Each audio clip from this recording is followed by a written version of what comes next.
What's up guys, Cameron here from Drums and Drams, and today I'm gonna be taking a look at the brand new Maker's Mark Cellar Aged Special Release. This is a blend of 11 and 12-year-old wheated bourbon from Maker's Mark. It's the standard Maker's recipe, but it is aged the longest amount of time that any Maker's product has been aged, bottled, and mass marketed. I'm very excited about this. I'm also a little hesitant. There's a lot to talk about at the beginning of this video, so if you do want to skip ahead just to the review portion, I'll throw a timestamp in the description to this video. And while we're here, please hit that like button and subscribe to the channel if you enjoy what you're seeing. But now let's talk about the particulars of what's going on here. I have to start off by saying thank you so much to Jacob S. for sending me this sample. It's the only way that I'm able to taste this product because right now this thing is going for $375 to about $425 on the secondary market. And I don't really feel like shelling out that kind of money to get my hands on a Maker's product. I'm gonna kind of talk to you about my relationship with Maker's in just a second. But before we get there, I have to talk about somebody else's relationship first, and that person is Fred Minnick. Now, I don't know Fred Minnick, I just thought it would be worth calling out in this video that yes, I have in fact seen his review of this product. Up to this point, I think it might be the only review out there, and in that video, if you haven't seen it, you should go check it out. I'll link it somewhere up here, down here. You should go check it out because not only does he review the product, but he also talks about his relationship with Maker's. And that's really kind of the important part about that review, in my opinion. He might spend the first 8 to 12 minutes of that video explaining how over the years he's always wanted a highly aged Maker's product. They never listened to him, you know. There's a clip that he shows in that video of another video where he's on stage with Bill Samuels Jr. and Fred's kind of like, you know, playfully sparring with him back and forth about how he wanted an aged product, and Bill was saying that he didn't want to do it because after a certain point he feels that, you know, bourbons get too tannic. The whole point of talking about Fred's opinion on this is, you know, he really wanted this product to come out. In fact, in the video, he kind of alludes to the fact that perhaps a large reason, a big part of the reason that they actually did release something in this age range is because Fred has been begging them. Now, I'm sure others have been begging them as well. I mean, I have always thought it would be cool to see an aged Maker's Mark product, and I'm sure you have as well. But Fred, you know, has some clout in the industry, and so I wonder how much influence that had. I guess we'll probably never know exactly. But at the end of that video, when he does review the whiskey, this is a long way of saying that he really loved it. It almost seemed like a religious experience for him. I mean, he really loved it. If you've seen the video, you'll know what I'm talking about. And I can't help but think that he might in some way be swayed by his relationship with the product. I don't know if that's true, but you know, can we ever be truly objective with our palates? I don't know. I think in a blind tasting, a fully blind tasting, perhaps we can, but even then there can be faults in tastings like that. We might assign a certain distillery to something blind, even if we don't know what it is, and even that can influence what we think of that whiskey. I know I'm going on long about this whole Fred Minnick video thing, but I thought it'd be worth talking about here because it piqued my interest. I thought, well, maybe this is, you know, one of the greatest whiskey releases of the last year, 5 years, 10 years, and it very well could be because we have no frame of reference for a Maker's Mark that's 11 and 12 years old. The last thing I want to say here on kind of the, I don't know, backstory front is my relationship with Maker's Mark, and that's not a great one. All right, so I want to be clear about that up front. I'm not the biggest fan of Maker's Mark products.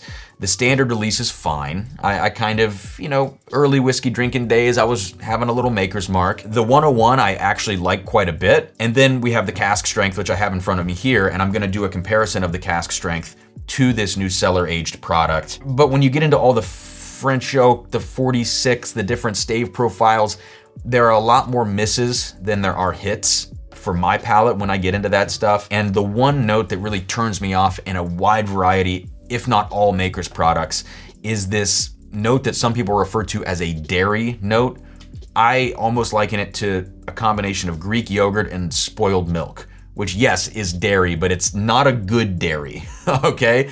And that's kind of where I fall on Maker's Mark. I do my best to appreciate it, but I never reach for a bottle. That said, this cellar aged being twice as old as regular Maker's could completely change my mind, and I hope it does.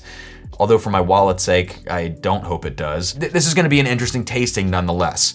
Some people think that the reason I don't like Makers is just because I don't like wheated products, and that is not the case at all. I love, love, love wheated bourbons. That's a really long way of saying we're gonna review this product today. We're gonna compare it to the cask strength that I have in front of me, and you should check out Fred's video. And I'm not the biggest Makers fan, but I'm gonna do my best in this video to be objective, and I will try to label my own subjective opinions throughout as subjective opinions and not confuse those. All right, the Cellar Aged is coming in at 115.7 proof, so a solid proof for a Makers product. And in this blend, we have 13% 11-year and 87% 12-year. So the majority of the Cellar Aged is 12-year product. That is very, very cool. On the other hand, we have this cask strength, which is batch 21-04 at 109.4 proof. This is a little lower proof than the Cellar Aged, but I think that's okay. The Cellar Aged spent the first 6 years in the rick house like it normally would, but then it's moved into a cellar. All right, so the temperatures there, we're talking around 50 degrees Fahrenheit, cooler temperature. It's gonna have a slower maturation in that back half of its aging. And I think that is in an effort from Maker's Mark to reduce the tannins that Bill Samuels Jr. was talking about on stage with Fred in that clip that Fred showed in his review video. It's time to get into this now. I'm not gonna start with the cask strength, maybe I should, but I wanna dive straight in to this Cellar Aged product. Let's get into this thing on the nose now and see what we get. All right, so I'm not blown away. First impression on this is that I'm getting a nice little bit of oak in here. It's not as oaky as one might expect from an 11 to 12-year-old product, but again, remember that the final maturation here is in that cooler environment, and I think that is tempering the oak characteristic in the whiskey. It is a dark profile, but there are still youthful qualities even at this age. So it's interesting in that regard. It's kind of this weirdly stratified profile for me. I like it, but I think it's gonna take a couple more nosings here to really dig into it. So let's start from some of the base notes and kind of work our way up. If you think of aromas or tasting notes as a pyramid, let's start at the base and work our way up. At the base of this, I'm actually getting a little bit of a leather note, which I like. I love a good leather note. It shows age. It kind of has a sophistication to it in some ways. Now, just on top of that, there's a note in standard Makers, and we'll probably get into it here on the cask strength in the comparison, which is a little bit of a candied strawberry, brighter candied fruit note. All of those types of notes are completely darkened in this whiskey. We're talking like berry compote, blueberry, blackberry. It's very jammy on the kind of darker end, the base of the aroma pyramid, if you will, in this whiskey. So we've got leather, we've got this berry compote, but there's also kind of a cornbread note in here, and not in the most positive way. It shows a little bit of youth in this regard. And when I mentioned a stratified profile, yes, we've got these beautiful dark notes, but we also have this cornbread. We have a little ethanol punch to it. There is a really great cinnamon in here as well. And in this case, it's not quite as candied as standard Makers, so I've got to appreciate that. But this is very interesting. Yeah, I'll say that I've had this poured out in the glass for maybe 20 to 30 minutes at this point, and it has really done a lot of good things in that time in the glass. When I first poured it out of the sample bottle here, it felt closed off. It felt like it really needed some air. Now, these are new bottles, and when this sample was poured, I'm sure it was a fresh crack of that bottle. So my advice to you is to let this breathe. Give it some air, almost like it's a finished whiskey. See how it develops in that first 20 to 30 minutes. I think you will be rewarded. It is a nice nose. This is not blowing me away. I know some people have said that, you can sit and nose this all day. I think yes, in the way of it developing and kind of evolving on the nose, you could sit with this. It's a very interesting experience. Is it something that I want to put my nose in more than I do Michter's 10 Bourbon 2023, Russell's 13? No, I mean, and those are maybe more traditional bourbon profiles, less on that kind of fruity maker side of things. But I don't think this is gonna blow a lot of people away unless you want it to blow you away. If you're a big fan of Maker's Mark, let's get to the palate now on this. Cheers. Wow, that is very good whiskey. And frankly, a lot of the notes that I'm not a fan of in standard Makers, that kind of dairy weird thing, I'm not finding that so much in here. There's a hint of it in the background, but I don't think this is This is not turning me off in the way that any other Maker's product would. So I do like the fact that you can almost kind of age that note out of Maker's, if not completely, most of the way. The palate is big, it's full, it's mouth coating, it's very, very juicy. And I think the standout part of this for me, it's gotta be the finish. Like right now, as I'm sitting here, as I'm talking through the finish, it continues to develop layers of this leather note, which is very, very nice, I have to tell you. This leather note going on with these dark berries, this jamminess, it just lingers. And the cinnamon that Maker's is kind of known for in its profile, in this case it's a little darker, that cinnamon is just like a furnace, and it's just kind of, I don't know, it's a slow burn, I guess. That's the best way to put it on the back of the palate. I do have to say, from an objective point of view, I think it's a great blend. I think the whiskey is very good. I like the palate.